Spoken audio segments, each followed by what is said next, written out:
ரீசென்ட்டா ஒரு அசிஸ்டன்ட் இயக்குனர் கொடுத்த ஒரு பேட்டியில வந்து பார்த்தீங்கன்னா, மிகப்பெரிய பரபரப்பை ஏற்படுத்தியிருக்கு சமூக வலைதளத்தில்.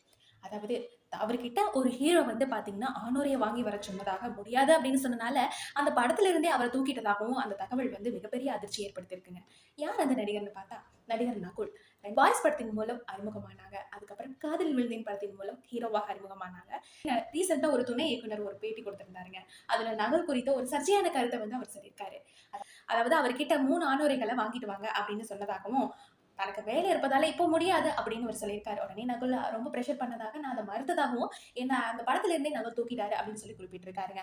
அந்த படத்துல ஒர்க் பண்ணதுக்காக 2 வருஷம் சம்பளம் கூட எனக்கு வரல. அந்த படத்துல டைட்டில் கூட என்னோட பெயரும் வரல அப்படின்னு சொல்லியிருக்காருங்க அந்த பேட்டியில. மேலும் அந்த படத்துல முதல்ல நடிகை இருந்தது வேறொரு நடிகை தானாமா. அவர் அட்ஜஸ்ட்மென்ட்க்காக ஒத்துக்கொள்ளாததால அந்த படத்துல இருந்து நகுல் அவங்கள தூக்கிட்டாங்களாம் அப்படின்னும் அவர் சொல்லியிருக்காருங்க. இந்த விஷயம் சமூக வலைதளத்துல பரபரப்பை ஏற்படுத்தியிருக்கு. அப்படி என்ன படமா இருக்கும்? உங்களுக்கு தெரிஞ்சா கமெண்ட் பாக்ஸ்ல கமெண்ட் பண்ணுங்க. Thank you.